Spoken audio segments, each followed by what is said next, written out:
नमस्कार दोस्तों, स्वागत है आपके अपने चैनल आईएएस एनालिसिस में। आंसर राइटिंग प्रैक्टिस के अंतर्गत आज हम लोग बात करेंगे हिस्ट्री सीरीज की। इसमें अभ्यास प्रश्न संख्या यहाँ पे 5 होगा। चलिए आज हम लोग देखते हैं कि कौन सा प्रश्न शामिल किया गया है। लेकिन शुरू करने से पहले नए लोग हैं तो चैनल को सब्सक्राइब कर लीजिए। कोई भी क्यूरी हो तो व्हाट्सएप करें, PDF के लिए इस टेलीग्राम चैनल को ज्वाइन कर सकते हैं।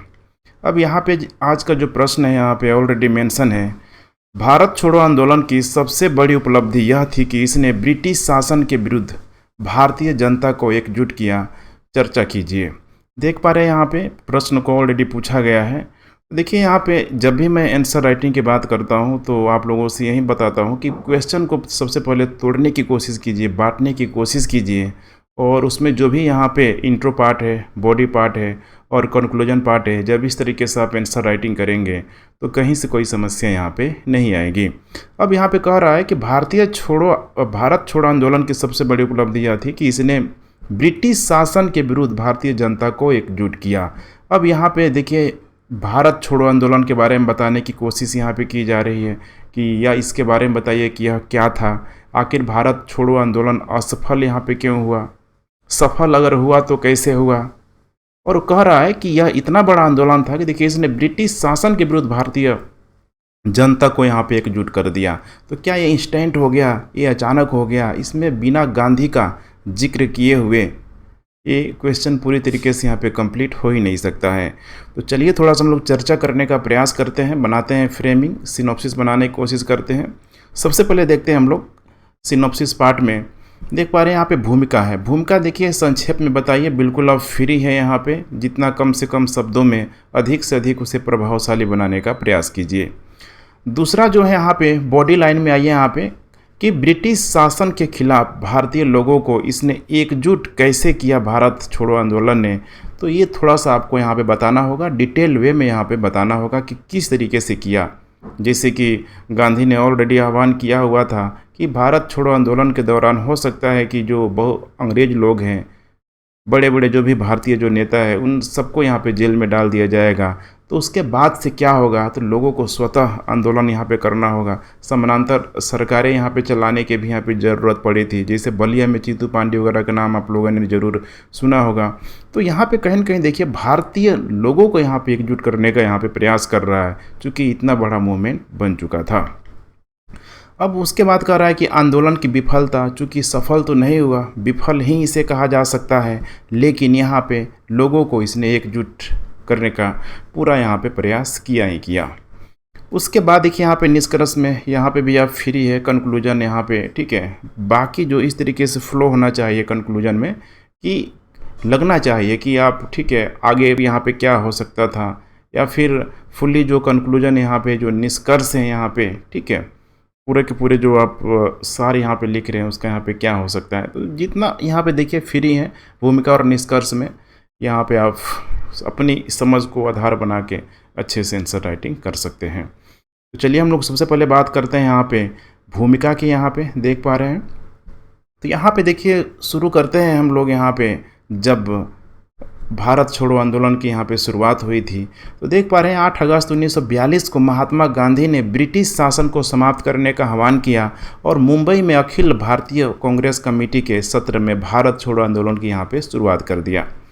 ग्वालियर टैंक मैदान में दिए गए अपने भाषण में गांधी जी ने करो या मरो का नारा दिया। तो देखिए यहाँ पे ग्वालियर टैंक, ध्यान रखिएगा, इसे अगस्त क्रांति के नाम से भी इसे जाना जाता है। कारण यही है, आप समझ पा रहे हैं, मुंबई में ही वर्तमान में स्थित है और यहीं से रेडियो वगैरह का भी प्रसारण किया गया था उषा मेहता के द्वारा। बड़ा फेमस है, प्रीलिम्स वगैरह में सवाल इसे पूछे जाता है। तो देखिए यहाँ पे साफ साफ यहाँ पे बोल दिया कि करो या मरो का नारा दे दिया, क्योंकि उस समय सेकेंड वर्ल्ड वार का सिचुएशन इस तरीके से क्रिएट हो चुका था कि अब ब्रिटेन भी कमज़ोर उस समय हो रहा था। हिटलर के नेतृत्व में जो यहाँ पे ध्रुव जो राष्ट्र थे बहुत एग्रेसिव मोड में थे। जापान भी देखेंगे तो बिल्कुल ही इधर, ठीक है, अंडमान निकोबार द्वीप की तरफ आ चुका था। तो कुल मिला के स्थिति यहाँ पे बहुत गड़बड़ थी। यहाँ पे गांधी भी यहाँ पे चिंतित थे कि अगर जापान अगर भारत में आ गए अंग्रेज़ों को मारने के लिए तो किसी के माथे पे नहीं लिखा हुआ है, जब भी हिंसक गतिविधियाँ होती है तो उसमें निर्दोष लोग भी मारे जाएंगे और स्वाभाविक है कि अंग्रेज़ के साथ साथ भारतीय लोग भी मारे जाएंगे। तो बहुत सारी गतिविधियाँ थी, इन सारी चीज़ों को आपको समझना होगा। इसीलिए गांधी के द्वारा करो या मरो का यहाँ पे नारा दिया गया। अब यहाँ पे थोड़ा सा हम लोग बॉडी लाइन की यहाँ पे बात करते हैं कि आंदोलन का यहाँ पे कारण क्या क्या यहाँ पे था। तो देखिए तत्कालिक कारण जो था क्रिप्स मिशन का पतन था। मिशन विफल हो गया कि उसने भारत को संपूर्ण या फिर पूर्ण स्वतंत्रता नहीं बल्कि विभाजन के साथ डोमिनियन स्टेटस देने की पेश की। तो ये आपको याद होगा क्रिप्स, ठीक है, मार्च में मेरे ख्याल से आया हुआ था, 22 मार्च 1942 को ये आया हुआ था। और उस समय देखिए अगर देखा जाए वहाँ पे, ठीक है, चर्चिल का नाम आप लोगों ने अच्छा खासा सुना होगा। तो उस समय उसी के नेतृत्व में वो चल रहा था, ठीक है। तो स्टैनफोर्ड क्रिप्स नाम के व्यक्ति इसका नेतृत्व कर रहा था। क्यों आया था थोड़ा आपको समझना होगा। आने के पीछे एक ही कारण था कि सेकेंड वर्ल्ड वार में अपनी कमज़ोर स्थिति को मजबूत पकड़ बनाने के लिए भारतीयों का सहयोग लेने के लिए ये लोग आया हुआ था।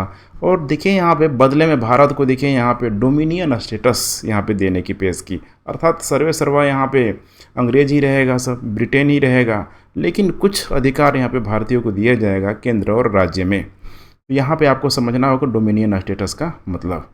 तो क्रिप्स आया, अब इसको तो पूरी तरीके से ठुकरा दिया गया।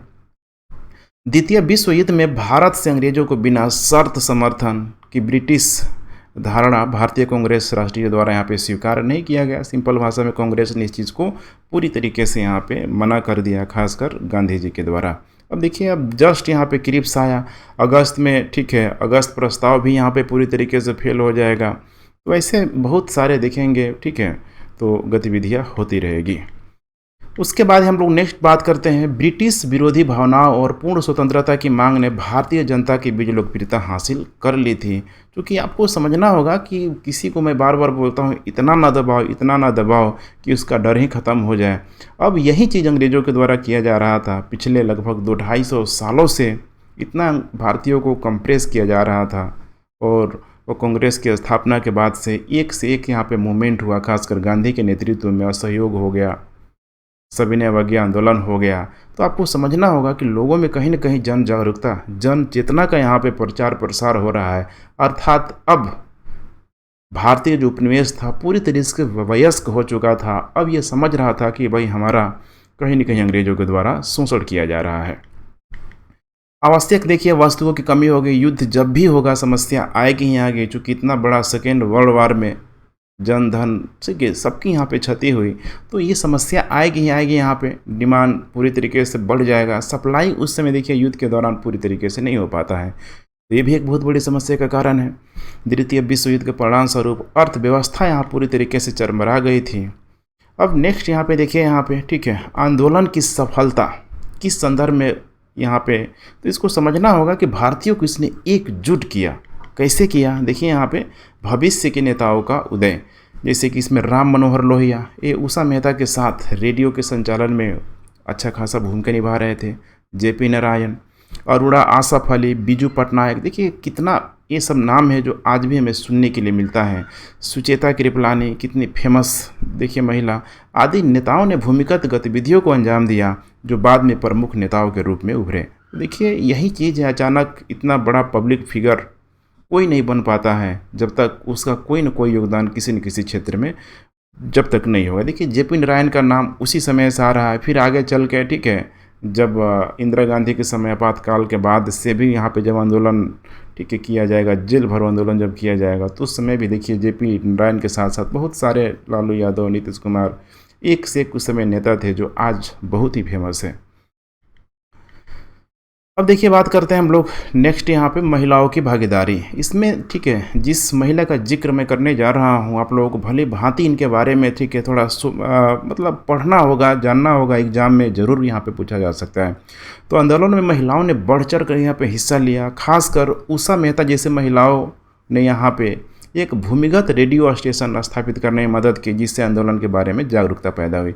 इनकी जीवनी आप पढ़ेंगे ना तो बहुत आप इंस्पायर होंगे। देखिए 1920 में इसका जन्म हुआ था, और 1920 में जब देखिए उस समय गांधी, ठीक है, असहयोग वगैरह काफ़ी, मतलब समझ रहे हैं ना, उस समय बड़ी तेज़ी से गांधी की लोकप्रियता बढ़ रही थी। तो माना जाता है कि 5 साल की आयु में ही उषा मेहता का गांधी जी से एक इंटरेक्शन हो चुका था। गांधीवादी विचारधारा से उसे मैं तो इतना प्रभावित थी कि अगस्त, ध्यान रखिएगा, करो या मरो का जो आह्वान किया गया था अगस्त में, तो उस समय बड़े बड़े नेताओं को तो पूरी तरीके से अंग्रेजों ने जेल में डाल दिया। लेकिन अब यहाँ पे जो एक बहुत बड़े नेता के रूप में मौजूद नहीं थे, जैसे उषा मेहता वगैरह का नाम यहाँ पे आता है, इनके साथ साथ और भी जिनको जेल में डाला नहीं गया था, इन्हीं लोगों ने देखिए उस समय टेक्नोलॉजी का बहुत बेहतर उपयोग किया गया। कटे फटे तारों को जोड़ के ट्रांसमिशन की प्रक्रिया को अपनाते हुए देखिए रेडियो संचालन में पूरी तरीके से अपना रोल प्ले किया। बाकायदे कुछ मीटर होता है, मेरे ख्याल से 42.3 मीटर में इन लोगों ने अपने रेडियो स्टेशन की यहाँ पे स्थापना किया हुआ था। अंग्रेज लोग इसको ट्रैक ना कर ले, ट्रेस ना कर ले, बार बार अपने रेडियो स्टेशन को ये बदलते रहते थे। पूरी तरीके से देखेंगे तो अगस्त से लेके नवंबर तक इन लोगों ने लगभग देख पा रहे जो भी गैप है यहाँ पे, इस दौरान भारतीय लोगों में राष्ट्रवादी भावना को और तेज़ी से प्रचार प्रसार करने का कार्य किया। होता क्या था इसमें देखिए, सिंपल मैं बताऊँ तो गांधीवादी, चूँकि गांधीवादी विचारधारा से प्रेरित थी, तो गांधी के जो भी बातें थी लोगों तक पहुंचाया जाता था। जो भी और सारे जो नेता अच्छे अच्छे बातें जो करते थे, उनकी बातों को लोगों तक पहुंचाया जाता था। तो आप कुल मिला के समझ सकते हैं कि यहाँ पे इस रेडियो स्थापना से कहीं न कहीं अंग्रेज़ों को मैंने भारत में पूरी तरीके से निकालने का यहाँ पे काम किया जा रहा था। नेक्स्ट है यहाँ पे देखिए राष्ट्रवाद का उदय। अब समझ ही गए होंगे आप, भारत छोड़ो आंदोलन के कारण देश में एकता और भाईचारे की एक विशिष्ट भावना पैदा हुई। सब लोग समझने लगे कि भाई हमारा रियल एक्चुअल जो दुश्मन कौन है, जो अभी तक समझ नहीं पा रहे थे। कई छात्रों ने देखिए स्कूल कॉलेज छोड़ दिए, लोगों ने अपनी नौकरी छोड़ दी। जब इससे पहले भी देखेंगे तो बहुत सारा स्वदेशी मूवमेंट हो गया, असहयोग हो गया, सविनय हो गया, ऐसा बहुत सारा मूवमेंट हो चुका था। तो अब तो लोगों को पता था ना कि हमें क्या करना है। स्वतः स्वतः फुर्त गांधी जी से भारत छोड़ो आंदोलन के जाने के बाद लोग स्वतः फुर्त आंदोलन भी चलाने लगे थे।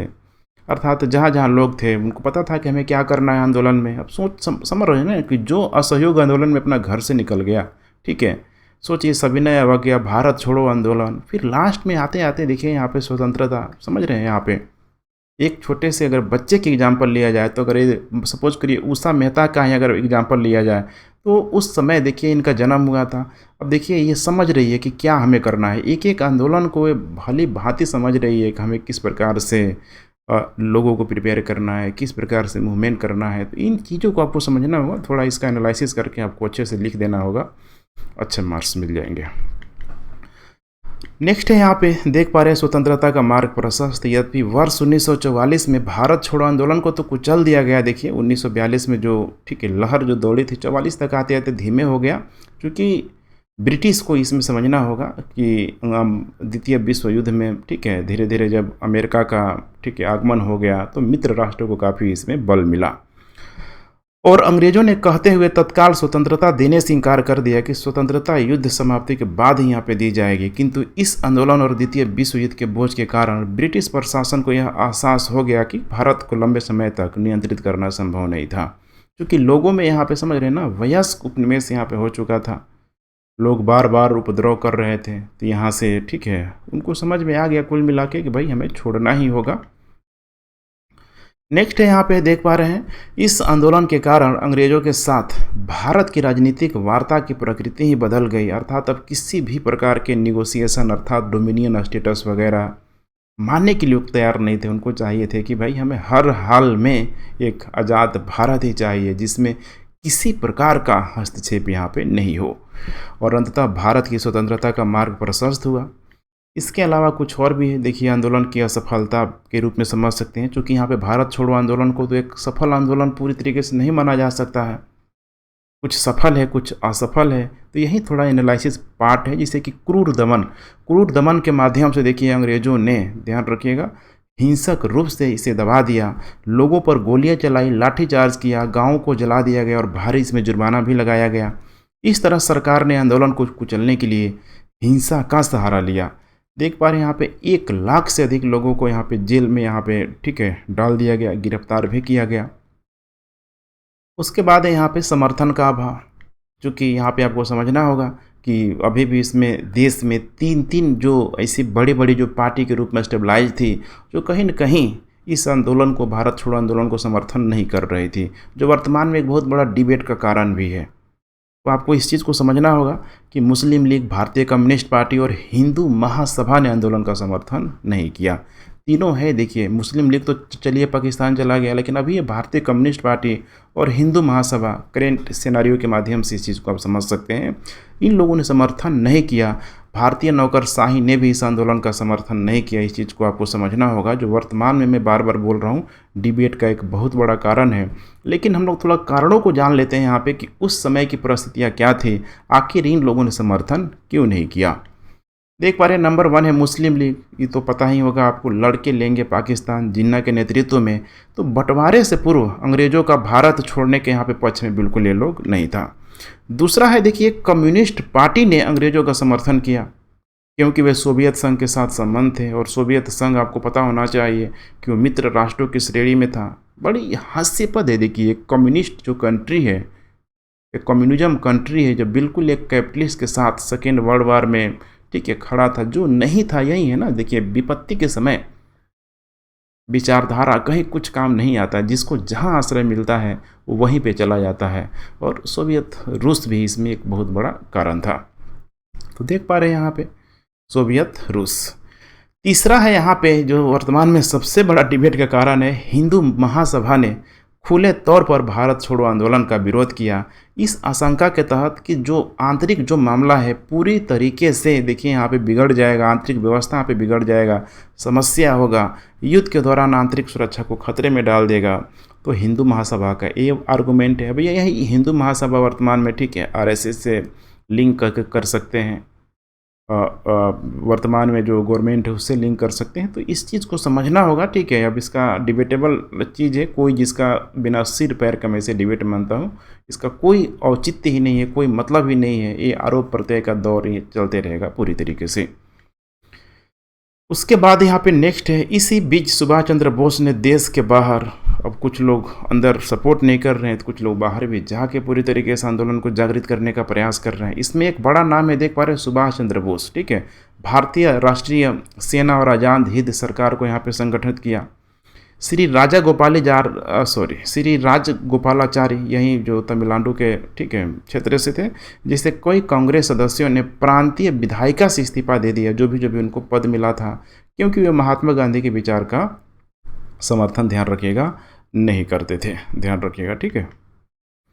अब लास्ट में यहाँ पे ऐसे निष्कर्ष के रूप में अब थोड़ा सा यहाँ पे समझना होगा कि बिल्कुल फ्री है, इतना सब चीज़ जानने के बाद अब निष्कर्ष खुद से लिखने की स्थिति में आप रह जाएंगे। एक आइडियल निष्कर्ष प्रयास किया गया है कि यह आंदोलन स्वतंत्रता के अंतिम चरण को इंगित करता है, क्योंकि इसके बाद से तो भारत आज़ाद ही हो गया। इसने गांव से लेकर शहर तक ब्रिटिश सरकार को चुनौती दी। इससे भारतीय जनता के अंदर आत्मविश्वास बढ़ा और समानांतर सरकारों के गठन से जनता काफ़ी उत्साहित हुई। इसमें महिलाओं ने बढ़ चढ़ कर हिस्सा लिया। जनता ने ठीक है नेतृत्व अपने हाथ में लिया, जो पहले कभी ऐसा नहीं हुआ था, जो राष्ट्रीय आंदोलन के परिपक्व चरण को सूचित करता है। इस आंदोलन के दौरान पहली बार राजाओं की जनता की, ध्यान रखिएगा, संप्रभुता स्वीकार करने को कहा गया कि भाई सर्वे सर्वा जो है ठीक है जनता ही है, जनता की बातों को राजा इग्नोर नहीं करें, क्योंकि ब्रिटिश सरकार का पूरे के पूरे भारत पर कंट्रोल नहीं था।